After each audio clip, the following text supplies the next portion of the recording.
रे बाबा, पड की एकदाचा. तूच आहेस का तो जो काही दिवसांपूर्वी थांब म्हटलं तरी थांबत नव्हता?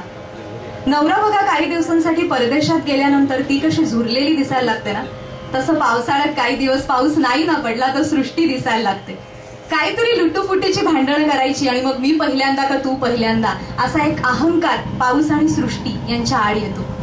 शेवटी पावसालाच सृष्टीला मनवायला यावं लागतं. पण उदास अशी सृष्टी बघून वेगळाच डोळ्यातला पाऊस सुरू होतो.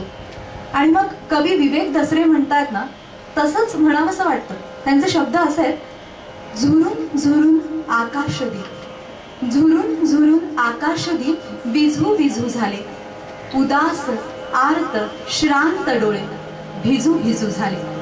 पाण्यात नीळ हलकी शीळ, पाण्यात नीळ हलकी शीळ संध्याकाळी घुमे, बोलू वाटे काही पण मन घुमे घुमे. गर्द रान हिरवे छान, गर्द रान हिरवे छान कुंद कुंद भासे, वाहती नदी डोह होऊन वरती शेवाळ साचे. आभाळभर ढग सारे गाल फुगवून बसले, आभाळभर ढग सारे गाल फुगवून बसले, बरसू म्हणता डोळे स्वतःला घट्ट मिटवून बसले.